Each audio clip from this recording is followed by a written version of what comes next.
નમો લોહે સૌહરિહંતાણમ નમો લોહે સૌહરિદાનમ નમો લોહે સૌઆયર્યાણમ નમો લોહે સૌજ્યાયણમ નમો લોહે સૌત્રિકાળવતી શ્રાવણમ ઓમકારમિંદુ સંયુક્ત નિત્યમ જયંતિ યોગિન કામદમોક્ષદો છે ઓંકારાય નમો નમઃ મંગળમ ભગવાન મંગળમ ગૌતમોર્મિ મંગળમ કુંકુંદારી વિજેન્દ્રમોષ મંગળમ નમઃ સમરિસારાય સ્વાનુભૂત્યા ચકાસ્તે સ્વભાવાય ભવાય સર્વઃ વિભાવ નિયુત નિરાકાર.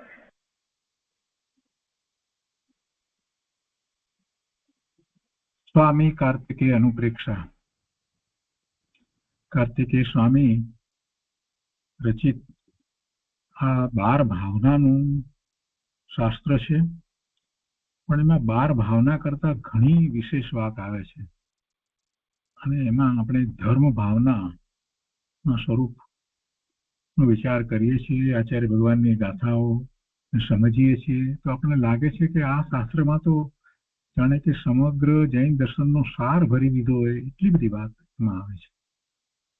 સુખચંદ્રાચાર્ય ભગવાનની ટીકા છે અને પંડિત જયચંદજી છાબડાના ભાવાર્થ અને ટીકા છે અને પૂજ્ય ગુરુદેવ કાંજી સ્વામી એમાંથી આપણને ઘણું અધ્યાત્મ સમજાવી રહ્યા છે. સ્વામી કાર્તિકેય અનુપ્રેક્ષાના સ્વાધ્યાયમાં અત્યારે આપણે ગાથા 401 સુધી સ્વાધ્યાય પૂરો કર્યો છે. 10 ધર્મ, 10 લક્ષણ ધર્મ કહો કે 10 ધર્મ, ધર્મના 10 લક્ષણ, એનું વર્ણન આચાર્ય ભગવાન કરી રહ્યા છે અને એમાં હવે આ કિંચન ધર્મને કહે છે, ઉત્તમ આ કિંચન ધર્મ કહે છે. તો ગાથા 402 સંસ્કૃતમાં આ રીતે છે. ત્રિવિધેન ય વર્જયતિ ચેતનમ ઇતરમ ચ સર્વથા સંગમ લોક વ્યવહાર વિરતઃ નિર્ગ્રંથત્વ ભવેત તસ્ય. એના અર્થમાં કહે છે કે જે મુનિ મન વચન કાય કૃતકારિત અનુમોદના પૂર્વક સર્વ ચેતન અચેતન પરિગ્રહનો સર્વથા ત્યાગ કરે છે, જો મન વચન અને કાયથી, અને કરવું નહીં, કરાવવું નહીં અને અનુમોદવું નહીં, એટલે 9 પ્રકાર. એટલે 9 પ્રકાર થયા. મનથી કરવું નહીં, કરાવવું નહીં, વચનથી પણ કરવું નહીં, કરાવવું નહીં, અને કાયથી પણ કરવું નહીં, કરાવવું નહીં, અનુમોદવું, બધામાં અનુમોદવું નહીં, એ પણ આવી જાય, એટલે 9 પ્રકાર થયા. તો કહે છે કે જે મુનિ એવા 9 પ્રકાર પૂર્વ સર્વ ચેતન અચેતન પરિગ્રહનો સર્વથા ત્યાગ કરે છે. કેવો થતો થકો ત્યાગ કરે છે? તો કહે છે કે લોક વ્યવહારથી વિરક્ત થતો થકો ત્યાગ કરે છે, તે મુનિને નિર્ગ્રંથપણું હોય છે. આવું નિર્ગ્રંથપણું કયું છે? આવું નિર્ગ્રંથપણું કયું છે? સર્વ પરિગ્રહનો ત્યાગ. નિર્ગ્રંથપણામાં અંતરંગ પરિગ્રહનો ત્યાગ આપણે સમજીએ છીએ કે જે કષાયો જે છે એનો ત્યાગ છે, સર્વ કષાયનો ત્યાગ છે અને નિત્યાત્વનો ત્યાગ છે. એ તો અભ્યંતર ત્યાગની વાત થઈ, પણ સાથે ને સાથે નિમિત્ત તરીકે એવું જ હોય છે કે બાહ્યમાં પણ સર્વ પરિગ્રહનો ત્યાગ હોય છે, એવું નિર્ગ્રંથપણું છે. તો અહીંયા ચરણાનુયોગની વાત છે તો એમાં બાહ્યમાં પરિગ્રહનો જે ત્યાગ કર્યો, તો એ પરિગ્રહ ત્યાગ પણ કેવો? તો કહે છે કે મન વચન કાયાથી અને પાછું કૃતકારિત અનુમોદના પૂર્વક 9 પ્રકાર એમાં પણ, એટલે બાહ્ય ત્યાગની અંદર પણ 9 પ્રકાર સહિત ત્યાગ, એવો ત્યાગ કરે છે. અને એમાં લોક વ્યવહારથી વિરક્ત થતા થતા એ મુનિરાજ એ ત્યાગ કરે છે, તો એ મુનિરાજને નિર્ગ્રંથપણું છે. ભાવાર્થમાં અહીંયા કહે છે કે મુનિ અન્ય પરિગ્રહ તો છોડે જ છે, પરંતુ મુનિપણામાં યોગ્ય એવા ચેતન તો શિષ્ય સંઘ તથા અચેતન પુસ્તક પીછી કમંડળ આદિ ધર્મ ઉપકરણ, ચેતન એટલે શિષ્ય સંઘ વગેરે, જે સાંભળવા માટે આવતા હોય એ પણ આવી જાય, શ્રાવકો પણ આવી જાય, સંઘ આખો આવી ગયો. એ બધા ચેતન શિષ્યો ખાસ કરીને. તો એ ચેતન, તો એમાં આપણને થાય કે ત્યાગ કરવા જેવું શું છે? તો કે એના પ્રત્યે જે કંઈ સૂક્ષ્મ પણ રાગ થતો હોય ને, તો એ રાગ ઊંઘીને ન હોય. શિષ્ય કે સંઘમાં કોઈ પણ વ્યક્તિ તરફ સૂક્ષ્મ રાગ પણ ન હોય, એ રાગ છોડે છે. તથા અચેતનની અંદર એમને કાંઈ બીજો તો પરિગ્રહ છે નહીં. ક્યારેક શાસ્ત્ર વગેરે હોય છે, અને પીંછી અને કમંડળ હોય છે. તો એ ઉપકરણ છે, ધર્મના ઉપકરણ છે. તો એના પ્રત્યે પણ જરાક પણ અંશ માત્ર પણ મોહ ન હોય, રાગ ન હોય. અને તે પછીથી આહાર વસ્તિકા એટલે જે રહેવાના સ્થાન જે છે તે એમનાથી સર્વથા મમત્વ ત્યાગ કરે. એવો વિચાર કરે કે હું તો એક આત્મા જ છું, અન્ય મારું કાંઈ પણ નથી, હું અકિંચન છું, બીજું મારું કાંઈ નથી. એટલે આવો આ કિંચન ભાવ જે છે તે ઉત્તમ આકિંચન ધર્મ છે. અને એવું નિર્મમત્વ થાય, મમત્વ રહિત દશા, એવી નિર્મમત્વ થાય, તેને ઉત્તમ આ કિંચન ધર્મ હોય છે. એની ઉપર પૂજ્ય ગુરુદેવે જે વિસ્તાર કર્યો છે તે લઈ ગાથા 402. સ્વામી કાર્તિકે અનુપ્રેક્ષા પ્રવચન પુસ્તક ભાગ બીજો, પાના નંબર 230. અહીંયા ગુરુદેવ કહે છે, અર્થને અહીંયા કહે છે કે જે મુનિ મન વચન કાય કૃત કારિત અનુમોદના પૂર્વક સર્વ ચેતન અચેતન પરિગ્રહનો સર્વથા ત્યાગ કરે છે. કેવો થતો થકો ત્યાગ કરે છે? તો કે છે કે લોક વ્યવહારથી વિરક્ત થતો થકો ત્યાગ કરે છે, તે મુનિને નિર્ગ્રંથપણું હોય છે. અને પછી ભાવાર્થમાં જે વાત કરી એને પણ ગુરુદેવ કહે છે કે મુનિને અન્ય પરિગ્રહ હોતો નથી. એટલે કહે છે કે મુનિ અન્ય પરિગ્રહ તો છોડે જ છે, પરંતુ મુનિપણામાં યોગ્ય એવા ચેતન તો શિષ્ય સંઘ તથા અચેતન પુસ્તક પીછી કમંડળ આદિ ધર્મ ઉપકરણ અને આહાર વસ્તિકા દેહ એનાથી સર્વથા મમત્વ ત્યાગ કરે અને એવો વિચાર કરે કે હું તો એક આત્મા જ છું, અન્ય મારું કાંઈ પણ નથી, હું અકિંચન છું. એવો નિર્મમત્વ થાય, તેને ઉત્તમ આ કિંચન ધર્મ હોય છે. હું અકિંચન છું એ ચિંતનનો વિષય છે. શ્રાવકને પણ હું અકિંચન છું એવા ચિંતન પૂર્વક કેટલાય પદાર્થોનો ત્યાગ થાય છે. અને જે સંયોગે કરીને પદાર્થોની સાથે શ્રાવકને રહેવાનું થાય છે, એમાં પણ શ્રદ્ધા અપેક્ષાએ તો હું અકિંચન છું એવો જ ભાવ હોય. સમ્યક દ્રષ્ટિ શ્રાવકને એમ જ હોય છે, હું અકિંચન છું, કોઈ મારું નથી, કોઈમાં મને મમત્વ એકત્વ શા માટે હોય? હું ભગવાન આત્મા જ્ઞાન આનંદ સ્વરૂપ છું. જગતના બધા પદાર્થો મારાથી જુદા છે, શરીર પણ જુદું છે, એવું હું ભગવાન આત્મા સિદ્ધ સમાન પૂર્ણ પવિત્ર છું. અને મારી આસપાસમાં રહેલા જે પદાર્થો સંયોગો કરીને પ્રાપ્ત થયા છે, કોઈ પુણ્યના ઉદયને કરીને કેટલાક પદાર્થો મારી સમીપમાં રહ્યા છે, આ બધું હોય તેથી શું થયું? એ કંઈ મારું સ્વરૂપ નથી, એમાં મને મમત્વ શા માટે હોય? એવો વિચાર સાધક જીવ કરી શકે છે. એટલે વારે વારે આ ભાવના ભાવવા જેવી છે કે હું અકિંચન છું. શ્રદ્ધા અપેક્ષાએ તો હું અકિંચન છું, બીજું મારું કાંઈ હોય નહીં, મને ક્યાંય મમત્વ હોય નહીં. એમ મમત્વના ત્યાગની અહીંયાથી બહુ મોટી વાત આપણને પ્રાપ્ત થાય છે. હું અકિંચન છું, આ ચિંતન કરવાનું છે. અને જ્યાં જ્યાં મમત્વ થતું હોય તે મમત્વને છોડવાનું છે. જે પરમાત્મા મને ક્ષમા કરો, આવા મમત્વ ભાવ મને હોય નહીં. બધા ભગવાન આત્મા છે. સ્વજનોને હું સ્વજન તરીકે એમના પ્રત્યે મમત્વ રાખું છું, પણ વાસ્તવમાં એ બધા ભગવાન આત્મા છે. મને કોઈ મિત્ર નથી, મને કોઈ શત્રુ નથી, બધા ભગવાન આત્મા છે. બધા સિદ્ધ સમાન શુદ્ધ પૂર્ણ પવિત્ર છે.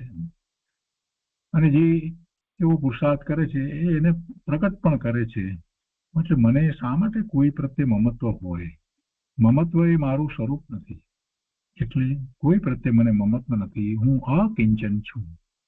એવો નિર્મમત્વ થાય તો આ કિંચન ધર્મ હોય. અને અહીંયા મુનિને તો એવું નિર્મમત્વ પણ હોય છે, એટલે એ તો એમને તો ઉત્તમ આ કિંચન ધર્મ હોય છે. મુનિને ગુરુદેવ સમજાવે છે આગળ કે મુનિને કોઈ સાંસારિક ચેતન પદાર્થોનો પરિગ્રહ હોતો નથી, પણ જે શિષ્ય આદિ હોય છે તો એના ઉપર પણ મુનિને મમત્વ ભાવ થતો નથી. કોઈ શિષ્ય જે છે એ વધારે સારી રીતે અભ્યાસ કરતો હોય, વધારે સારી રીતે એમની વાતને સમજતો હોય, અને કોઈ ઓછો કરતો હોય તો કઈ એમાં કોઈ પ્રત્યે એમને રાગ થાય કે મમત્વ થાય એવું કઈ હોતું નથી.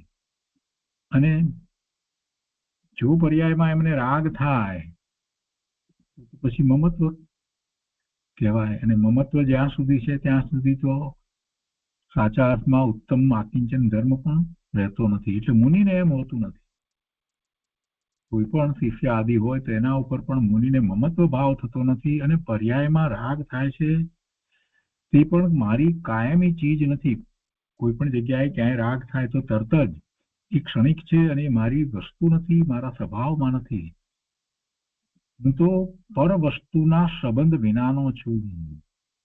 પર વસ્તુ બધા જ આવી ગયા, ચેતન અચેતન બધા પર વસ્તુ છે, એના સંબંધ વિનાનો હું છું એમ મુનિ વિચારે છે. આ તો ચારિત્ર દશાની વાત છે. ગુરુદેવ કહે છે કે નિર્ગ્રંથ પદ કેવું હોય તેની જેને ખબર નથી એને તો મુનિપદને વીંખી નાખ્યું છે. એટલે એને મતિ કલ્પનાએ મુનિપદ માટે ધારણા કરી છે. વાસ્તવમાં નિર્ગ્રંથ મુનિપદ કેવું હોય એની ખબર નથી અને મુનિ કર્યા કરે તો એને તો મુનિપદને વીંખી નાખ્યું છે. એટલે કે મુનિના માર્ગને તોડી નાખ્યો છે. આ કાળે ભાવલિંગી મુનિ સાંભળવામાં કે જોવામાં આવ્યા નથી. એટલે એ વખતની વાત છે. ગુરુદેવ વસ્તુસ્થિતિ તો એવી હતી કે ગુરુદેવ કઈ એને માટે શોધવા માટે નીકળ્યા ન હતા. એટલે અમસ્તી એક પ્રકારે વાત છે, પણ ભગવાનના જ્ઞાનમાં આવેલી વાત છે કે પંચમ કાળમાં પણ એવા મુનિ ભાવલિંગી હોય છે. તો એને પકડી અને કોઈ દલીલ કરવાની જરૂર નથી. કેટલાક લોકો એમ પછી દલીલ કરે કે ગુરુદેવે આમે કહ્યું છે, પણ તો એ વખતે એમ કહ્યું કે જોવામાં આવ્યા નથી. એમને દ્રવ્યલિંગી હોય તો એની વાત નથી. અહીં વિતરાગી દશા પ્રગટ થઈ હોય અને આનંદમાં ઝૂલતા હોય એવા મુનિને 12મા મોર પીંછી કમંડળ આદિ ઉપકરણો હોય છે, પણ એમાં તેમને મમત્વ ભાવ થતો નથી. તેનું અસંગપણું વિચારે છે, ચિત્તનો પણ સંગ છોડી દે છે અને નિર્મમત્વ થાય છે. તે આ કિંચન ધર્મ છે. જો ચિત્તનો પણ સંગ છોડી દે છે, એટલે ચિત્ત એટલે જે ચિત્ત સ્વ સિવાય બીજા પરના વિકલ્પ કરે છે, ભલે ને એ શુભાવરૂપ વિકલ્પ હોય તો પણ, તો એનો પણ એ સંગ છોડી અને નિર્વિકલ્પ ધ્યાનમાં મુનિ તો પોતાના સ્વરૂપમાં એકાગ્રતા કરે છે. એટલે એમ ચિત્તનો પણ સંગ છોડી દે છે. ચિત્તનો સંગ છોડવો એટલે શું? નિર્વિકલ્પ ધ્યાન કરવું. આગળ કહે છે કે કેટલાકે તો મુનિ ધર્મ કેવો હોય તે સાંભળ્યું પણ નથી, તેથી એને ધર્મ ક્યાંથી થાય? ન જ થાય. માટે તું તારી શ્રદ્ધા સુધારવા માટે મુનિપણાના સ્વરૂપને જાણ. સાચી શ્રદ્ધા કરવા માટે મુનિપણાના સ્વરૂપને જાણ. શ્રાવક થવું છે તો મુનિપણાના સ્વરૂપને જાણે તો એને ખ્યાલ આવે ને કે કેવું ચારિત્ર બહારમાં હોય. અને બાહ્ય ચારિત્રનો જો એને એ રીતે ખ્યાલ આવે, બહારમાં મુનિના ચારિત્રનો એને ખ્યાલ આવે તો પોતાને થાય કે જો મુનિને આવું ઉત્કૃષ્ટ ચારિત્ર છે તો પછી મને શ્રાવક તરીકે કેવું ચારિત્ર હોવું જોઈએ એનો ખ્યાલ આવે. જે છે કે માટે તું તારી શ્રદ્ધા સુધારવા માટે મુનિપણાના સ્વરૂપને જાણ. ગુણને યથાર્થ જાણતા ગુણનો આદર થયા વિના રહે નહીં. શું કે છે? ગુણને યથાર્થ જાણતા, ગુણને યથાર્થ જાણતા ગુણનો આદર થયા વગર રહે નહીં, અને તેથી શ્રદ્ધામાં વિપરીતતા રહેતી નથી. આ વાતને સમજ્યા વગર 2 મહિનાનો સંથારો કરે પણ તેને મિથ્યાત્વ હોવાના કારણે નિગોદનું આરાધન થઈ રહ્યું છે. એટલે બાહ્યમાં ગમે તેવા વ્રત વગેરે અંગીકાર કરીને સંથારો કરે તો પણ મિથ્યાત્વ છે. જ્યાં સુધી સમ્યક્ત્વ નથી ત્યાં સુધી એને શુભભાવ સિવાય બીજું કાંઈ નથી. એને શુભભાવને જો એ પ્રમાણે જે કંઈ ક્રિયા વગેરે એને કરી હોય એ બધાને જે ધર્મ માને તો છેવટે એ ધર્મ તો પામતો નથી. પુણ્યને કારણે કદાચ એ દેવલોકમાં જાય પણ મિથ્યાત્વ સહિત દેવનું આયુષ ઘણા વર્ષોનું ભોગવે તો એમાં તો એને આસક્તિ, તૃષ્ણા એ બધું હોય, અને એને કારણે પછી મોટાભાગના મિથ્યાદ્રષ્ટિ દેવ હોય એ તો તિર્યંચમાં જાય, અને પછી તિર્યંચમાંથી ફરી પાછા મનુષ્ય થવું, જીનવાણી પ્રાપ્ત કરવી, આ બધું ઘણું અઘરું છે. એટલે કેટલીક વાર તો એવું પણ બને કે એમાં પછી તિર્યંચમાં પણ કાંઈક એવા ભાવ થાય તો એમાં પણ પડવાનું થાય, અને પછી તિર્યંચમાંથી તિર્યંચમાં ને પછી ક્રૂર તિર્યંચમાં એમ કરતા તો એનો રસ પર્યાય આખો પૂરો થઈ જાય. 2000 સાગરોપમનો રસ પર્યાય પૂરો થાય તો નિરોધમાં જાય. ગુરુદેવ જે કંઈ વાત કરે છે એને આપણે સમજવાની છે કે શા માટે ગુરુદેવે આમ કહ્યું.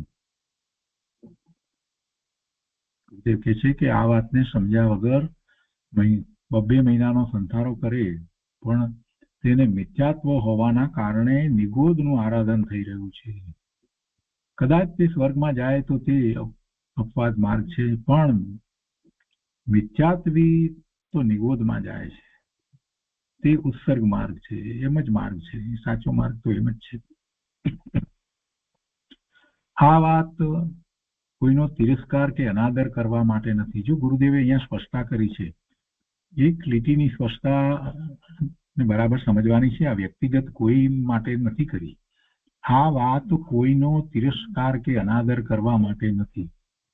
એ વાત પહેલા કહી ગયા છીએ કે પોતામાં વિપરીતતા ન આવે એ માટે આ વાત કહેવાય છે. પોતામાં ગુરુદેવ પોતે પોતાની વાત કરે છે કે આ બધી વાત અમે કરીએ છીએ તો અમને બીજા પ્રકારે, અન્ય પ્રકારે કોઈ વિપરીતતા ના આવે એ માટે આ વાત કહેવાય છે.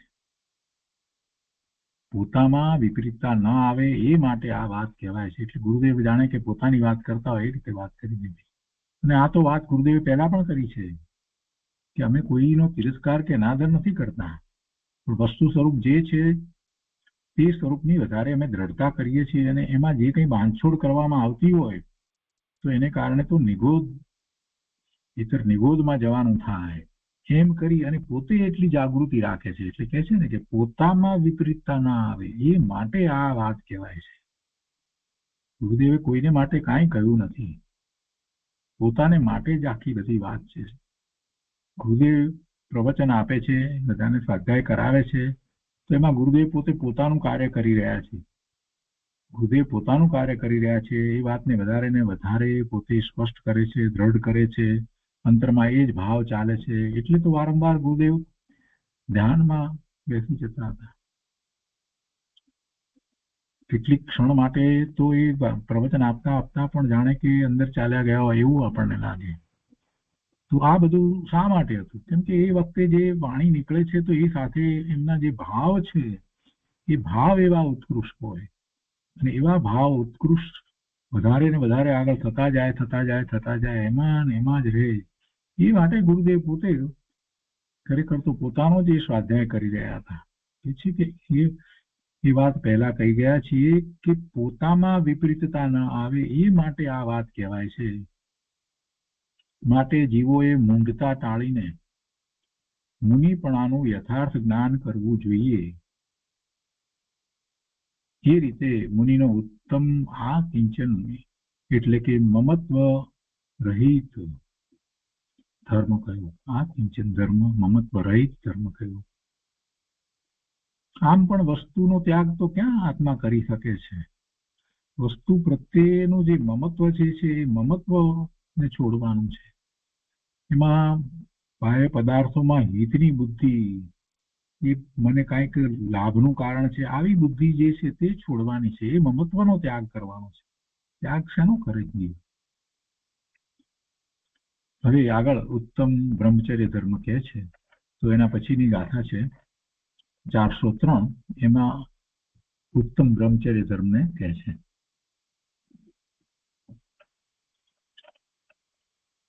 ગાથા 403 સંસ્કૃતમાં આ રીતે છે.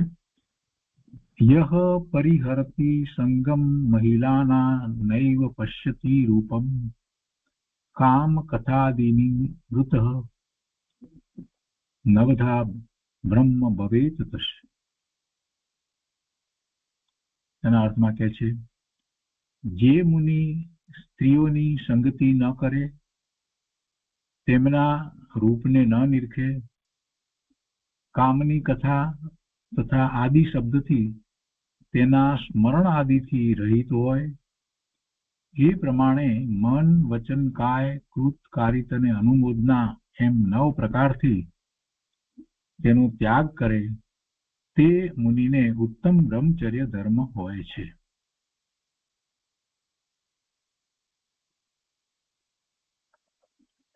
ભાવાર્થમાં કહે છે કે અહીં એમ પણ જાણવું કે બ્રહ્મ નામ આત્મા છે, તેમાં લીન થાય તે બ્રહ્મચર્ય છે. આ ભાવાર્થમાં જે વાત કહી પહેલી લીટીની અંદર, એ વાત તો ગુરુદેવ વારંવાર કહે છે. બ્રહ્મચર્ય માટે ગુરુદેવ તો એ વાત હંમેશા કહે છે કે બ્રહ્મચર્ય એટલે બ્રહ્મ નામ આત્મા અને તેમાં લીન થાય તે બ્રહ્મચર્ય છે. પરદ્રવ્યમાં આત્મા લીન થાય, તેમાં સ્ત્રીમાં લીન થવું પ્રધાન છે. પંડિતજી બહુ સરસ રીતે સમજાવે છે કે અનેક પ્રકારે આપણે પરનું લક્ષ્ય કરીને લીન થઈએ છીએ, પણ એમાં વિશેષતા એ કહેવામાં આવે છે કે મિથ્યા દ્રષ્ટિને સામાન્ય રીતે સ્ત્રીમાં લીન થવું એટલે કે સ્ત્રી વિશેની અનેક વાતો છે, તો એ વાતમાં લીન થવું એ ઘણું હોય છે. એ એનું પ્રધાનપણું છે. કારણ કે કામ મનમાં ઉત્પન્ન થાય છે, એટલે અન્ય કશાયોથી પણ એ પ્રધાન છે. એ મુખ્ય છે. એને મુખ્ય કહેવામાં આવે. બીજા બધા વિકલ્પો આ બધા જે છે એના કરતા પણ આને મુખ્ય કહેવામાં આવ્યું કે અન્ય કશાયોથી પણ એ પ્રધાન છે. ક્રોધ માન માયા લોભ, તેનાથી પણ આ પ્રધાન છે. અને એ કામનું આલંબન પુરુષને માટે સ્ત્રી છે અને સ્ત્રીને માટે એ આલંબન પુરુષ છે. સામાન્ય રીતે એમ કહેવાય. હું તો એનું આલંબન જે છે એમાં કર્મ અપેક્ષાએ જયારે વિચાર કરીએ કે કશાય અપેક્ષાએ વિચાર કરીએ તો આપણને ખ્યાલ આવે કે પેલા 9 પ્રકારના 9 કશાય છે ને, એની અંદર પુરુષ વેદ, સ્ત્રી વેદ અને નપુંસક વેદ એવા 3 વેદ છે. ને એવી ચારિત્ર મોહની કર્મની પ્રકૃતિ છે, એના ઉદય પણ હોય છે. અને એ ઉદય સાથે બધા જ જીવો સંસાર પર્યાયમાં છે ત્યારે એ જોડાઈ જાય છે કે હું પુરુષ છું કે હું સ્ત્રી છું. નપુંસક હોય તો નપુંસક. તો એને એટલું બધું પર્યાયમાં એ મનુષ્ય પર્યાયમાં હોય છે ત્યારે એને એ એટલું બધું સહજ છે કે એ તો એ ભૂલી શકતો જ નથી કે પોતે પુરુષ છે કે સ્ત્રી છે. એ બધું જેને સમ્યક દર્શન થયું છે એને અનુભૂતિ થયા પછી લાગે છે કે આ સ્ત્રીપણું મનુષ્યમાં પોતાને સ્ત્રીપણું કે પુરુષપણું કે જે કંઈ છે તે પોતાનું સ્વરૂપ નથી. એટલે ત્યાંથી શરૂઆત થાય ત્યારે એ કષાય જે છે તે મંદ પડે, અને પછી જેમ જેમ જેમ જેમ આગળ વધે ત્યારે પછીથી એ કષાય અતિ મંદ થતા જાય છે. એ 9 કષાય જે કહેવામાં આવે છે તો એ એવી ચારિત્ર મોહની કર્મની પ્રકૃતિ છે, એના ઉદય વર્તે છે. હું પુરુષ છું એ વાતને સાવ ભૂંસી નાખવી એ કઈ સહેલી વાત નથી, કે હું સ્ત્રી છું એ વાતને સાવ ભૂંસી નાખવી એ કઈ સહેલી વાત નથી. એટલી અંતરંગ દશા થાય ત્યારે એ જાય. એટલે એ વાત છે, એ કસાય છે. સમ્યક દર્શન થયા પછીથી એ કસાય મંદ પડે અને પછી એમાં આગળ વધે ત્યારે પછી એ કસાયની મંદતા થાય છે. એટલે આ પણ એક મોટું કારણ છે કે છે ને અહીંયા કે પરદ્રવ્યમાં આત્મા લીન થાય તેમાં સ્ત્રીમાં લીન થવું પ્રધાન છે, કારણ કે કામ મનમાં ઉત્પન્ન થાય છે, એટલે કે અન્ય કશાયોથી પણ એ પ્રધાન છે, અને એ કામનું આલંબન સ્ત્રી છે. એટલે પુરુષને માટે પોતે હું પુરુષ છું એવો કશાય ભાવ છે ને, એવો કશાય માનો, એટલે એને સ્ત્રી છે એ આલંબન છે, અને સ્ત્રીને એવો ભાવ છે કશાય ભાવ કે હું સ્ત્રી છું, એ કશાય ભાવ છે, તો એને આલંબન પુરુષ છે. તો એટલે તેનો સંસર્ગ છોડી મુનિ પોતાના સ્વરૂપમાં લીન થાય છે. મુનિ તો સમ્યક દ્રષ્ટિ જ્ઞાની ધર્મી છે, અને એમને પછી નિમિત્ત તરીકે પણ એ ન હોય, એમને તો એ ભાવ તો છૂટી ગયો છે, છતાં પણ નિમિત્ત તરીકે પણ એ ન હોય. એટલે અહીંયા પહેલી વાત લીધી ને કે સ્ત્રીનો સંગ નહીં, એ વાત આ ગાથાની અંદર પહેલી લેવામાં આવી કે મુનિ સ્ત્રીઓની સંગતિ ન કરે, સ્ત્રીઓની સંગતિ ધર્મ માટે પણ ન કરે, કોઈ ધર્મના કાર્ય માટે પણ સ્ત્રીઓની સંગતિ ન કરે. અને ગુરુદેવ તો એ બાબતમાં બહુ જ કડક હતા. સ્ત્રીઓથી ગુરુદેવ પાસે એકલા જવાતું નહીં. ગુરુદેવ પાસે જવાનું હોય તો જ્યારે એ વ્યાખ્યાન ચાલતું ત્યારે પણ ગુરુદેવની પાઠ તો આ પુરુષો જે તરફ બેસતા હતા એ તરફ જ રહેતી. ગુરુદેવ તો એમને જાણે એમને જોઈને એમના સંબંધી એમને એમના નામ બોલીને પણ એ રીતે જ વાત કરતા હોય. અને ગુરુદેવ પાસે કોઈ સ્ત્રીઓને પ્રશ્ન હોય કે કંઈક જવું હોય, દર્શન કરવા જવું હોય, તો એ અમુક સમયમાં પુરુષો સહિત જાય ત્યારે જવાતું, એ સિવાય જવાતું પણ નહીં, એકલી સ્ત્રી જતી પણ નહીં. એટલે મુનિઓને બધાને એમ જ હોય છે, મુનિ પાસે એકલી સ્ત્રીથી જવાય જ નહીં, જવું જોઈએ પણ નહીં.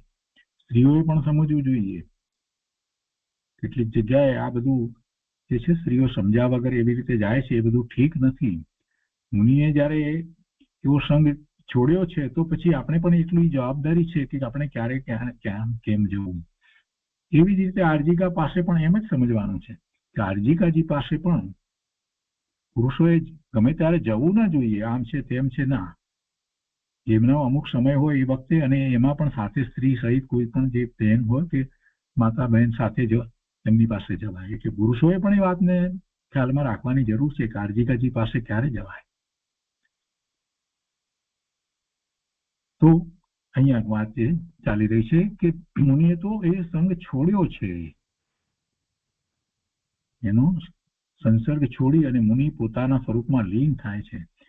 તેની સંગતિ કરવી, રૂપ નિરખવું, તેની કથા કરવી, સ્મરણ કરવું, એ સર્વ છોડે તેને બ્રહ્મચર્ય હોય છે.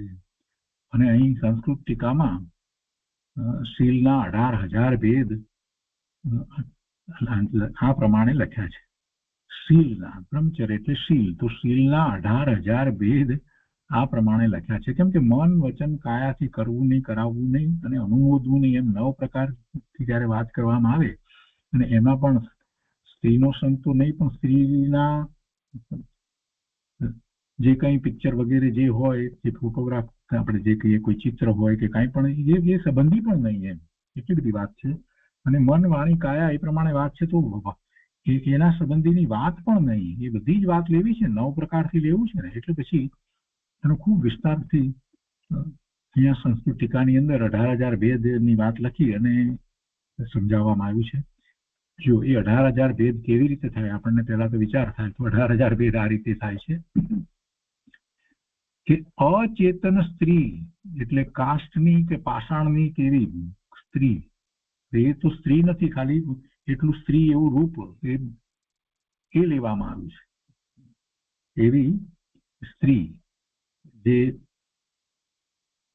ઘણી જગ્યાએ એવી એની સ્ત્રીની મૂર્તિ વગેરે કોતરવામાં આવી હોય કે ચિત્રવામાં આવી હોય કે જે કંઈ હોય એ જોવા મળે છે ને, તો એ તો અચેતન છે. પછી એ પથ્થરની હોય કે કાષ્ટની હોય કે પછી ધાતુની પણ હોય કે પછી કોઈ પ્રકારે લેપકૃત હોય, એટલે કે ચિત્ર વગેરેથી કેવી રીતે બનાવવામાં આવી હોય કોઈ રીતે, તો કે છે કે એ અચેતન છે, એમાં ચેતના તો છે નહીં, પણ છેવટે ત્યાં દર્શાવ્યું છે તો શું, તો સ્ત્રી એ બતાવી છે. તો પુરુષને માટે એ કામનું કારણ બને છે, એટલા માટે એના સંબંધીની વાત પણ કામનું કારણ બને છે પુરુષને માટે, એટલા માટે એનું કોઈ પણ પ્રકારે એનું ચિંતન ન થાય. એટલે દ્રષ્ટિમાં પણ એને લેવું ન જોઈએ. અને એવું જેનાથી ઊંધું સ્ત્રીને માટે સમજવાનું કે એને પુરુષ સંબંધી એમ સમજવાનું છે.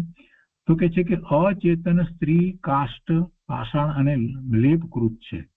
તો એ અચેતન માટે પહેલા કહે છે. તો તેને એવી અચેતન સ્ત્રીને મન વચન કાય તથા કૃતકારિત અનુમોદના એ 6 ગુણતા 18 ભેદ થયા.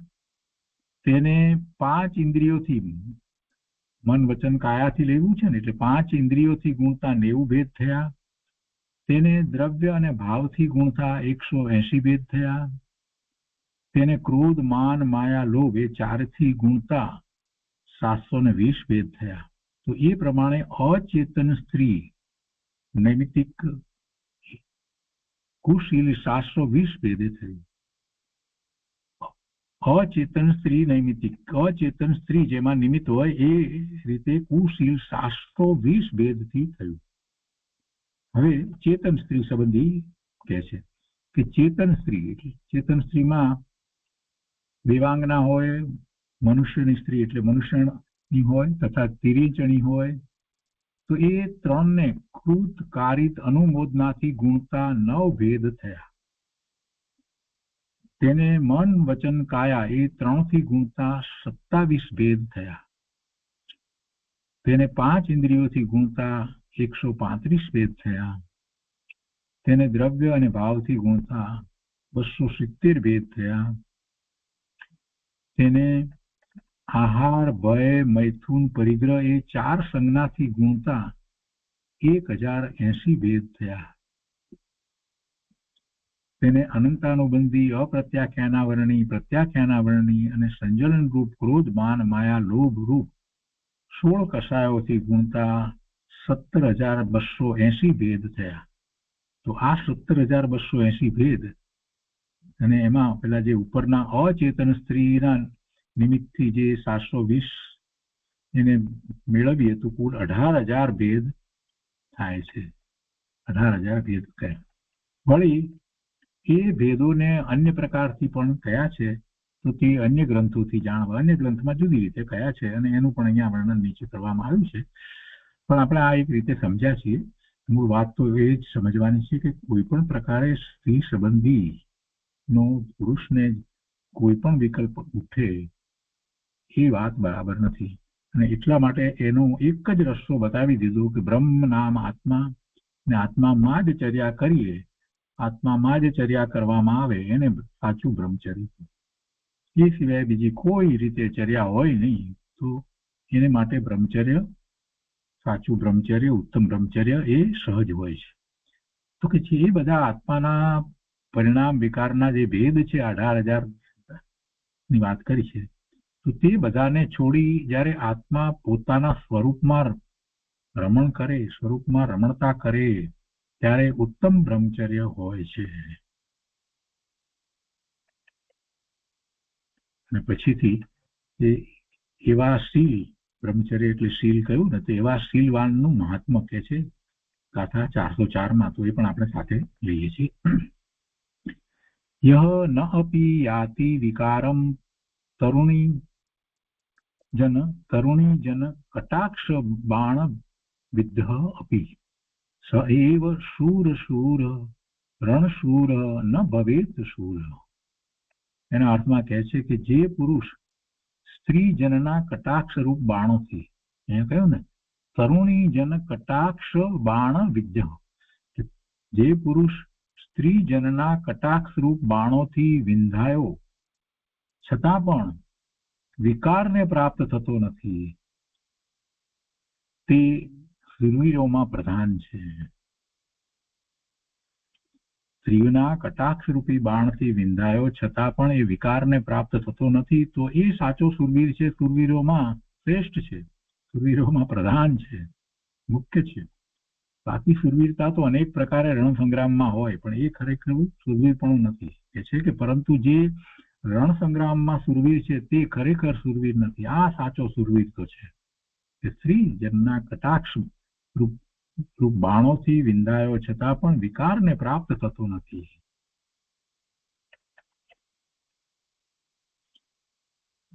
ભાવાર્થમાં કહે છે કે યુદ્ધમાં સામી છાતીએ લડીને મરવા વાળા શૂરવીર તો ઘણા છે, પણ જે સ્ત્રી વશ ન બની બ્રહ્મચર્ય વ્રત પાલન કરે છે એવા વિરલા છે, એ જ ઘણા સાહસી શૂરવીર અને કામને જીતવા વાળા ખરા સુભટ છે. તો એ પ્રમાણે 10 પ્રકારથી યતિ ધર્મનું વ્યાખ્યાન કર્યું અને પછી હવે એને સંકોચે છે. તો એ વાત પછી આપણે લઈએ છીએ. તો ગાથા 403 અને 404 ઉપર પૂજ્ય ગુરુદેવે જે વિસ્તાર કર્યો છે તે આપણે લઈએ છીએ. અહીંયા કહે છે, અર્થ અને ભાવાર્થને ગુરુદેવે વાંચનમાં એ જ રીતે લીધા છે, આપણે પણ એ રીતે ફરીથી લઈએ છીએ. જે મુનિ સ્ત્રીઓની સંગતિ ન કરે, તેના રૂપને ન નિરખે, કામની કથા તથા આદિ શબ્દથી તેના સ્મરણ આદિથી રહિત હોય, એ પ્રમાણે મન વચન કાય કૃત કારિત અનુમોદના એમ 9 પ્રકારથી તેને ત્યાગ કરે, તે મુનિને ઉત્તમ બ્રહ્મચર્ય ધર્મ હોય છે. ગુરુદેવ કહે છે કે જુઓ, અહીં મુનિના બ્રહ્મચર્યની વાત છે. મુનિના બ્રહ્મચર્યની વાત છે. મુનિ સ્ત્રીના રૂપને, સુંદરતાને, નમણાઈને રાગથી ન જુએ અને તેનું સ્મરણ પણ ન કરે. અને એને સાચું બ્રહ્મચર્ય હોય છે. ભાવાર્થમાં પંડિતજીએ કહ્યું એ પહેલા વાત આવે છે, કે છે કે અહીં એમ પણ જાણવું કે બ્રહ્મ નામ આત્મા છે, તેમાં લીન થાય તે બ્રહ્મચર્ય છે. આ પ્રમાણે શાસ્ત્રમાં બ્રહ્મચર્યનો અર્થ આવે છે તે વાંચીને જેને આત્માનું ભાન નથી અને કુદેવાદીની શ્રદ્ધાથી પણ જે છૂટ્યા નથી, એવા ગૃહિત મિથ્યા દ્રષ્ટિ આ રીતે આત્માની વાત કરે છે, જેને સાચા દેવગુરુ શાસ્ત્રની ખબર નથી, એટલે યથાર્થ પદાર્થ કોણ છે એની જેને પરીક્ષા નથી, તેને આ વાત ક્યાંથી હોય? ગુરુદેવ શું કહે છે કે બ્રહ્મ નામ આત્મા, તેમાં ચર્યા એ બ્રહ્મચર્ય છે. જો આ વાત શાસ્ત્રમાં આવીને પંડિતજીએ પણ કહીને તો કહે છે કે એ પ્રમાણે શાસ્ત્રમાં બ્રહ્મચર્યનો અર્થ આવે છે. એ બ્રહ્મચર્યનો સાચો અર્થ છે. બ્રહ્મ નામ આત્મા, એમાં ચર્યા કરવી તે બ્રહ્મચર્ય. તો કે જે એવું વાંચીને જેને આત્માનું ભાન નથી, એવું વાંચ્યા છતાં પણ જેને આત્માનું ભાન નથી, અહીંયા તો આત્મામાં ચર્યા કરવી એને બ્રહ્મચર્ય કહ્યું છે, પણ પહેલા તો આત્માનું ભાન હોય તો એમાં ચર્યા કરે ને. એટલે ગુરુદેવ કહે છે કે એ વાંચીને હજી જેને આત્માનું ભાન નથી અને કુદેવાદીની શ્રદ્ધાથી પણ જે છૂટ્યા નથી, એમ પાછા જીનેશ્વર ભગવાનને માનતા હોય, બધું કરતા હોય, અને સાથે ને સાથે બીજા કુદેવાદીને પણ એને શ્રદ્ધા હોય, એને માનતા હોય, અનેક દેવ દેવલાઓને માનતા હોય, કુળદેવને માનતા હોય ને કુળદેવીને માનતા હોય ને એની બાધા આખરી બધું રાખતા હોય. હવે આવું હોય ત્યારે પછી એને સાચા દેવની શ્રદ્ધા ક્યાં રહી? એટલે આવું જોવા મળે છે. પોતાને જૈન કેવડાવે છે એમાં આવું બધું ઘણું જોવા મળે છે, કુળદેવને માનવાના આ બધું. એટલે ખરેખર એ એમને આત્માનું ભાન કેવી રીતે હોઈ શકે? કે છે કે જેને આત્માનું ભાન નથી અને કુદેવાદીની શ્રદ્ધાથી પણ જે છૂટ્યા નથી, એવા ગૃહિત મિથ્યા દ્રષ્ટિ. કુદેવાદીની શ્રદ્ધા થઈ એટલે ગૃહિત મિથ્યા દ્રષ્ટિ જ કહેવાય, બીજું શું કહેવાય? ગુરુદેવ કહે છે કે એવા ગૃહિત મિથ્યા દ્રષ્ટિ આ રીતે આત્માની વાત કરે છે. કઈ રીતે આત્માની વાત કરે છે? કે બ્રહ્મ નામ આત્મા અને એમાં ચર્યા તે બ્રહ્મચર્ય. આવું બોલે છે, ગુરુદેવ બોલે છે એટલે એવું એ પણ બોલે છે. કેટલાય લોકો બોલે છે, પાછા એમ કે છે કે અમે ગુરુદેવને માનીએ છીએ. અરે ભાઈ, ગુરુદેવ ક્યાં એમ કે છે કે મને માનો? તમે જૈન સનાતન દર્શનને માન્યો. ગુરુદેવ તો એમ કે છે, ગુરુદેવ તો આપણને સમજાવે છે કે શેની માન્યતા કરવી. અને આવી બધી વાત ગુરુદેવના 5 વાક્યો બોલી નાખે અને હજી શ્રદ્ધાના તો ઠેકાણા ન હોય, હજી તો એ અનેક પ્રકારે દેવ દેવલાઓને માનતા હોય. એટલે ગુરુદેવ એ વાત કરે છે કે જેને ખરેખર આત્માનું ભાન નથી અને કુદેવાદીની શ્રદ્ધાથી પણ જે છૂટ્યા નથી, એવા ગૃહિત મિથ્યા દ્રષ્ટિ આ રીતે આત્માની વાત કરે છે કે બ્રહ્મ નામ આત્મા, એમાં ચર્યા તે બ્રહ્મચર્ય વગેરે. પણ એને કઈ ખબર નથી આત્મા કેવો છે. જેને સાચા દેવગુરુ શાસ્ત્રની ખબર નથી, એટલે યથાર્થ પદાર્થ કોણ કહે એની જેને પરીક્ષા નથી, તેને આ વાત ક્યાંથી હોય? એટલે કે ન જ હોય, એને ન હોય. એક ઉદાહરણ આપીને ગુરુદેવ વાતને સ્પષ્ટ કરે છે કે જેમ ઇમિટેશનના વેપારી હોય, એટલે ઇમિટેશન પેલા હીરા, જે ખોટા જે હીરા હોય, અને સાચા હીરાના વેપારી હોય તો કે છે કે એવા હીરાના વેપારીની પરીક્ષા જેને ન હોય કે આ વેપારી સાચા હીરા વેચે છે કે ઇમિટેશનનું કામ કરે છે, તો તે ઇમિટેશનના વેપારી પાસેથી હીરા લેવા જાય તો તેને સાચા હીરા ક્યાંથી મળે, એમ કે છે ગુરુદેવ.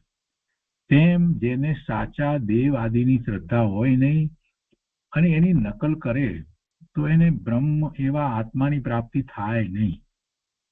બ્રહ્મ એવો આત્મા, એમાં પછી ચર્યા તો ક્યાંથી થાય? પહેલી તો શ્રદ્ધા સમ્યક કરવી, સાચા દેવ ગુરુ શાસ્ત્રની શ્રદ્ધા સમ્યક કરવી, ને પછી આ વાત આવે. એવા આત્માની અંદર ચર્યાની વાત તો પછી આવે, એમ ગુરુદેવનો કહેવાનો આખો આશય એ રીતે છે.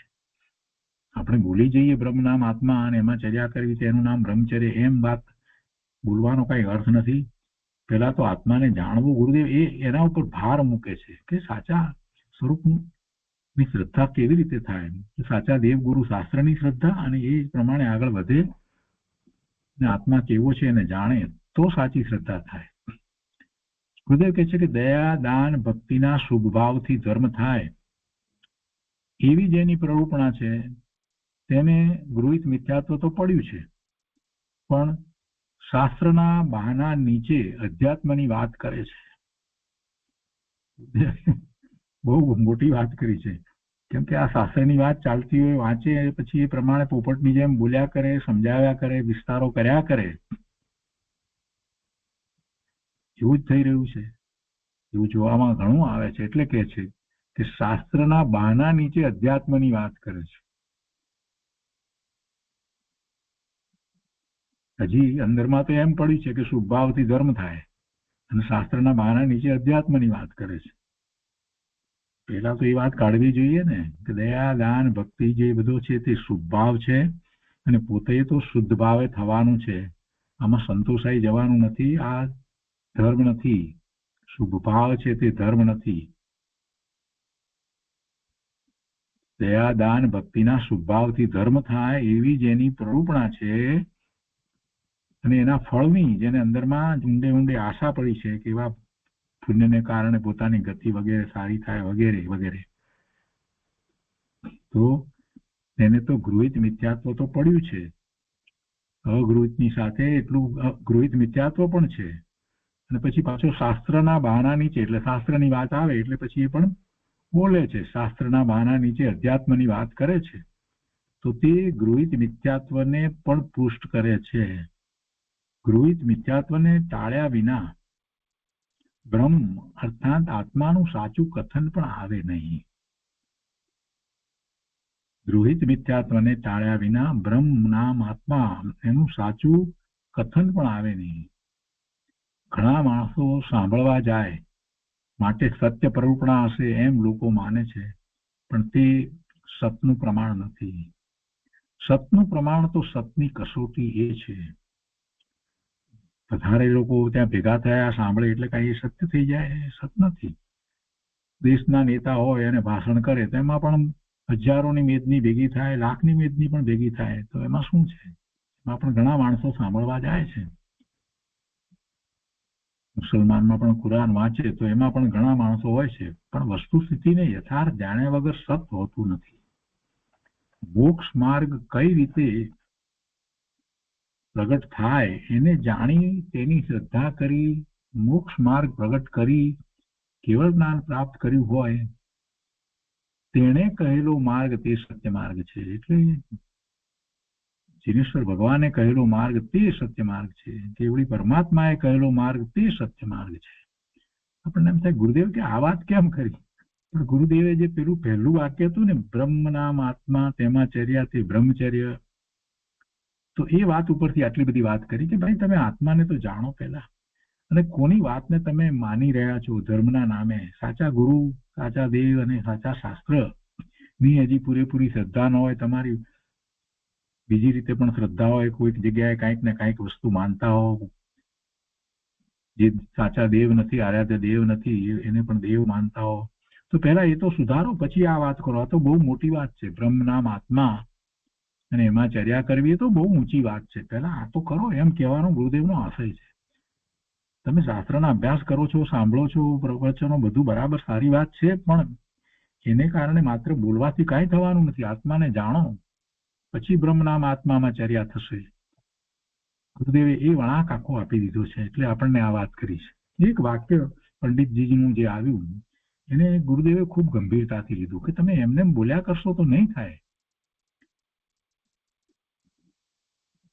જેમણે કેવળ જ્ઞાન પ્રગટ કર્યું હોય તેણે કહેલો માર્ગ તે સત્ય માર્ગ છે. એવા દેવને જાણે નહીં, શ્રદ્ધે નહીં, તે રાગથી અને પુણ્યથી ધર્મ માને છે એને મનાવે છે, તેને આત્માની ખબર નથી, તો પછી આત્મામાં લીન થવું એ તો એને હોય જ નહીં. ક્યાંથી હોય? વળી કહે છે કે પરદ્રવ્યમાં આત્મા લીન થાય એટલે રાગમાં લીન થાય. પરદ્રવ્યમાં આત્મા લીન થાય એટલે રાગમાં લીન થાય. તો તેમાં સ્ત્રીના રાગમાં લીન થવું એ પ્રધાન છે. વધારે તો એમાં જ થાય. એટલે કે છે કે પરદ્રવ્યમાં લીન થાય એટલે રાગમાં લીન થાય, અને તેમાં સ્ત્રીના રાગમાં લીન થવું પ્રધાન છે. જે આગળ ભાવાર્થમાં વાત આવી ને એ જ વાત છે આ. કારણ કે કામ મનમાં ઉત્પન્ન થાય છે એટલે અન્ય કષાયોથી પણ એ પ્રધાન છે, અને તે કામનું આલંબન સ્ત્રી છે એટલે તેનો સંસર્ગ છોડી મુનિ પોતાના સ્વરૂપમાં લીન થાય છે.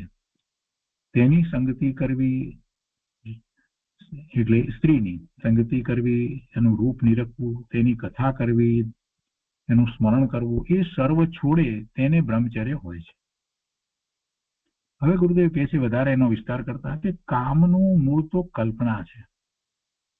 કામનું મૂળ તો કલ્પના છે, અને કલ્પનાનું દોરડું લાંબુ ચાલે અને વિકલ્પોનું લંબાણ થાય, એમાં જ રહે. પછી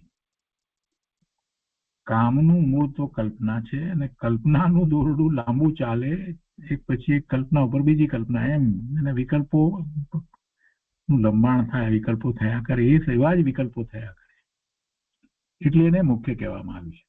બીજા કષાયોની અપેક્ષાએ એને પ્રધાન કહેવામાં આવ્યું, કામને મુખ્ય કહેવામાં આવ્યું. ક્રોધ, માન, માયા અને લોભ એ તો બહાર દેખાય, પણ કામની કલ્પના તો અંદરમાં ને અંદરમાં ગળમથલ થાય, અને ખૂબ થાય, વિશેષ થાય ત્યારે બહાર દેખાય. એ સિવાય કામની કલ્પના, એના વિકલ્પો બધું કઈ બહાર દેખાતું નથી. અને એ કલ્પનાને છોડીને આત્મામાં લીન થવું તે બ્રહ્મચર્ય છે. બહુ મોટું કામ છે. ગુરુદેવ આપણને એ વાત સમજાવે છે. પર પદાર્થનું ચિંતન કરનાર સ્વ પદાર્થની લીનતાને છોડે ત્યારે જે પર પદાર્થનું ચિંતન કરતો હશે ને, એટલે બીજી રીતે કહીએ તો એને સ્વ પદાર્થની લીનતા શું, એમાં એકાગ્રતા ક્યારેય કરી જ નથી. એટલે એને તો પર પદાર્થનું ચિંતન તો અનાદિનું આ જીવને ચાલ્યું જ આવે છે. એ પરમાત્મા ક્ષમા કરો. પરનું જ લક્ષ કર્યું છે, પર પદાર્થનું ચિંતન કર્યું છે, સ્વનું લક્ષ કદાચ કંઈક કર્યું છે, પણ એ સ્વનું એવું ચિંતન નથી થયું કે જેથી સ્વની અનુભૂતિ થાય. ગુરુદેવ એમ કહેવા માંગે છે. એટલે સ્વની અનુભૂતિ કરવી એ મહત્વનું છે. પર પદાર્થનું ચિંતન કરે ત્યારે શું હોય? સ્વનું લક્ષ તો હોય જ નહીં. પર પદાર્થનું ચિંતન કરનાર સ્વ પદાર્થની લીનતાને છોડે છે, તે ભાવ સ્વબ્રહ્મચર્યનું કારણ છે. અહીં તો મુનિપણાની વાત છે. આત્માનું ભાન થયા પછી નિરંતર આત્મામાં રમણતા કરે છે, એ બ્રહ્મચર્ય છે. હવે સંસ્કૃત ટીકામાં શીલના 18,000 ભેદ કયા છે તે કહે છે, અને એમાં પછી આપણે 18,000 ભેદ વાંચી ગયા છે, ફરીથી પણ વાંચી લઈએ છીએ. એમાં અચેતન માટે, અચેતન સ્ત્રી માટે કહ્યું કે સ્ત્રી એ કાષ્ઠ, પાષાણ અને લેપકૃત છે. તેને મન, વચન, કાય તથા કૃતકારી તનુમોદના એ 6 ગુણતા 18 ભેદ થયા, અને તેને 5 ઇન્દ્રિયોથી ગુણતા 90 ભેદ થયા, અને એને દ્રવ્ય અને ભાવથી ગુણતા 180 ભેદ થયા, અને તેને ક્રોધ, માન, માયા, લોભ એ ચારેથી ગુણતા 720 ભેદ થયા. તો એ પ્રમાણે અચેતન સ્ત્રી નિમિત્તક કુશીલ ના 720 ભેદ થયા. અને પછી ચેતન સ્ત્રીની વાત કરતા કહે છે કે ચેતન સ્ત્રી 3 પ્રકારે હોય. આપણે મનુષ્યની વાત કરીએ, તિર્યંતની વાત કરીને દેવની વાત કરીએ. નારકીમાં તો નપુસંગપણું જ હોય, એટલે સ્ત્રી હોતી નથી. સવાલ નથી. ને તિર્યંચની અંદર પણ અમુકમાં જ એ તિર્યંચણી હોય છે, બાકી કેટલાક તો નપુંસક પણ હોય છે. ચેતન સ્ત્રીમાં દેવાંગના, મનુષ્યની અને તિર્યંચણી એ ત્રણને કૃતકારિક અનુમોદનાથી ગુણતા 9 ભેદ થયા. તેને મન વચન કાયા એ 3થી ગુણતા 27 ભેદ થયા. એ 27 ને 5 ઇન્દ્રિયોથી ગુણતા 135 ભેદ થયા. તેને દ્રવ્ય અને ભાવથી ગુણતા 270 ભેદ થયા. તેને આહાર, ભય, મૈથુન, પરિગ્રહ એ 4 સંજ્ઞાથી ગુણતા, આ 4 સંજ્ઞા જીવને અનાદિથી હોય છે, એ કઈ શીખવી પડતી નથી. આહાર, ભય, મૈથુન, પરિગ્રહ એ 4 સંજ્ઞાથી ગુણતા 1080 ભેદ થયા. અને તેને અનંતાનુબંધી, અપ્રત્યાખ્યાનાવરણીય, પ્રત્યાખ્યાનાવરણીય અને સંજલન રૂપ ક્રોધ, માન, માયા, લોભ એટલે એ 16 થાય. 4 ચોકડીના 16 ભાવ થયા ને, તો એ 16 કસાયોથી ગુણતા 17,280 ભેદ થયા. અને તેમાં ઉપરના અચેતન સ્ત્રી નિમિત્તક 720 મેળવતા કુશીલના 18,000 ભેદ થયા. આ કુશીલના 18,000 ભેદ કહેવામાં આવ્યા. વળી એ ભેદોને અન્ય પ્રકારથી પણ કયા છે તે અન્ય ગ્રંથોથી જાણવા. એ બધા આત્માની પરિણતિ વિકારના ભેદ છે. તે બધાને છોડી જ્યારે આત્મા પોતાના સ્વરૂપમાં રમણ કરે ત્યારે ઉત્તમ બ્રહ્મચર્ય ધર્મ હોય છે. આ સ્ત્રીના 18,000 ભેદ કોને કહે છે? ગુરુદેવ કહે છે કે તો કહે છે કે આ 18,000 ભેદ માયાનો એક પણ વિકલ્પ વસ્તુ સ્વભાવમાં નથી, આત્મામાં તો નથી. એવી પ્રતીતિ પ્રથમ કરે. આ 18,000 ભેદની વાત તો કરી, પણ એમાંનો એક પણ વિકલ્પ વસ્તુ સ્વભાવમાં નથી. આત્મામાં એમાંનો કોઈ વિકલ્પ છે નહીં, એવો કોઈ ગુણ નથી કે જેથી કરીને એવો વિકલ્પ થાય. એટલે એવી પ્રતીતિ પ્રથમ કરે તેને માટે આ તો વાત છે, એમ કે છે તેને હોય છે. કેમ કે એવી પ્રતીતિ થયા વિના અસ્થિરતાના વિકલ્પોનો અભાવ થાય નહીં. અહીં એકલા બ્રહ્મચર્યની વાત નથી, અહીંયા તો શીલની વાત કરી એટલે એમાં બધું ઘણું આવી જાય છે.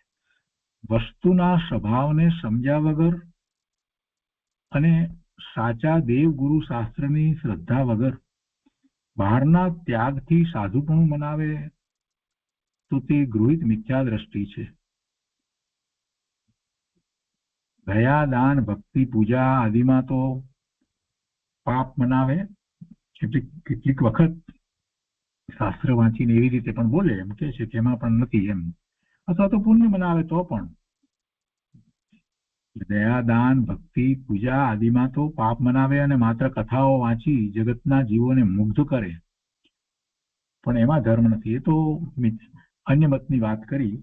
કેટલીક કથા તો ચારણ પણ કરે છે, સાધુ નામ ધરાવે પણ તત્વની ખબર હોય નહીં અને વ્યવહારના પણ ઠેકાણા ન હોય તો તે ગૃહિત મિથ્યા દ્રષ્ટિ છે. સાચો વ્યવહાર પણ હોય ને, તત્વની પણ ખબર હોય ને વ્યવહાર સાચો હોય, પણ એની ખબર નથી તો કે છે કે ગૃહિત મિથ્યા દ્રષ્ટિ છે. માટે જીવે પરીક્ષા કરવી જોઈએ. એમને એમ માની લેવાની આ વાત નથી. કોઈ કહે એટલે ધર્મ માની લેવો, આમ ધર્મ કે તો આમ માનવો, તેમ કે તો તેમ માનવો, એમ હોય નહીં. પરીક્ષા કરીને ધર્મ માનવાનો છે. એટલે કે ખરેખર આ જીનેશ્વર ભગવાનની વાણી છે એનો પરીક્ષા કરીને નિર્ણય કરવો જોઈએ. દુનિયા આખી કહે છે કે અમારી વાત સાચી છે, બધા જ એમ કે છે, બધા જ ધર્મો એમ કે છે કે અમારી વાત સાચી છે, ઉત્કૃષ્ટ છે, બધા જ એમ કે છે. દુનિયા આખી કહે છે કે અમારી વાત સાચી છે. હવે ગુરુદેવ એક ઉદાહરણ આપીને કહે છે કે પણ જેને 5 રૂપિયા આપવાની તાકાત નથી તે કહે કે કાલે હું લાખ રૂપિયા આપીશ, તો તે વાત ખોટી છે. એ ક્યાંથી આપવાનો છે? એટલે એની વાત ખોટી જ છે. એવી રીતે સમજવાનું કે દુનિયામાં બધા જ એમ કે છે કે અમારી વાત સાચી છે ધર્મમાં, તો જરાક વિચાર કરવાનો કે એની વાત કેવી રીતે સાચી હોઈ શકે. એ કેવી રીતે એની વાત સાચી હોઈ શકે? જેની તાકાત 5 રૂપિયા આપવાની નથી એ લાખ રૂપિયા આપવાની વાત કરે તો ક્યાંથી સાચી હોય? તેમ શું દેવ, શું ગુરુ, શું શાસ્ત્રની તો ખબર નથી. સાચા દેવ ગુરુ શાસ્ત્રની તો ખબર નથી અને આત્માની વાત કરે કે અધ્યાત્મની વાત કરે તો એ ખોટો છે, એ સાચો હોઈ શકે જ નહીં. કેમ કે અહીંયા બીજા અન્ય મતની અંદર એવી બધી આત્મા આત્મા આત્મા બધી વાત આવે છે, અને કેટલાય લોકો પાછા એમાં આવી જાય છે કે જો ત્યાં પણ આત્માની વાત તો આવે છે, ત્યાં પણ આત્માની વાત તો આવે છે, અન્ય મતની વાત આવતી હોય અને એમાં પણ આત્માની વાત આવતી હોય, એટલે આપણા કેટલાય લોકો પોતાને જઈને કેવડાવતા લોકો એમ કે છે કે ના પણ ત્યાં આત્માની વાત તો આવે છે બીજા અન્ય મતીના શાસ્ત્રની અંદર પણ. તો શું થઈ ગયું? સાચા દેવ ગુરુ શાસ્ત્રનું તો ભાન નથી, અને પછી પેલા 9 તત્વની પણ ખબર નથી, 5 મહાભૂત તત્વને માને છે, અને પછી એમાં પાછા એમ કે આમાં પણ જો આત્માની વાત આવી ને, ગીતા વગેરેની અંદર આત્માની વાત આવતી હોય, એટલે વેદાંતની અંદર પણ કેટલીક આત્માની વાત આવતી હોય, પણ 6 દ્રવ્યની ખબર નથી, 5 મહાભૂત તત્વને માને છે, સાચા દેવગુરુ શાસ્ત્ર શું છે એની ખબર નથી, અને પછી એમાં એ વાત આવતી હોય એટલે આપણા ભાઈઓ કેટલાય એમાં એમ કહેતા સાંભળવામાં આવે પણ કે ના પણ ત્યાં પણ આત્માની વાત આવે છે. ગીતાના 18 અધ્યાયની અંદર બહુ સરસ વાત આવે, જૈન જેવી જ વાત આવે છે. આવું કે છે, આવું સાંભળવામાં આવ્યું ત્યારે તો મને બહુ જ દુઃખ થયું. મને થયું કરી રે જૈન દર્શનને છોડીને એ બધું સાંભળવા જવાનો, એનો વિચાર કરવાનો કેમ એને વિકલ્પ આવ્યો? ભગવાનની સર્વજ્ઞ પરમાત્માની આવી દિવ્ય ધનીમાં આવેલી વાતને છોડીને એમાં એને રસ પડ્યો. જેટલો રસ પડ્યો એટલા અંશે એને ભગવાનની વિરાધના કરી, ભગવાનની વાણીની વિરાધના કરી છે. પ્રભુ, આ વાત સમજવાની છે. ગુરુદેવ અહીંયા વાત કરે છે કે જેમ સુદેવ સુગુરુ સુશાસ્ત્રની તો ખબર નથી અને આત્માની વાત કરે તો તે ખોટો છે. જેને તત્વ અને અતત્વની ખબર નથી તે મિથ્યા દ્રષ્ટિ છે. તેને તત્વ કહેવાય. કેવા તત્વ છે? તત્વાર્થ શ્રદ્ધાનમ સમ્યક દર્શનમ જયારે કહીએ તો તત્વોની સાચી શ્રદ્ધા હોય એ સમ્યક દર્શન છે. સર્વજ્ઞના શાસન સિવાય બીજે આવી અખંડ આત્માની વાત હોય નહીં. અને હવે પછીથી આગળ શીલવાનનું મહાત્મા બતાવતા બીજા શાસ્ત્રની ગાથાનો આધાર આપે છે. શીલવાનનું મહાત્મા તો એનો વિસ્તાર આપણે આવતી વખતે લઈશું. આજનો સ્વાધ્યાય અહીંયા સુધી રાખીએ છીએ.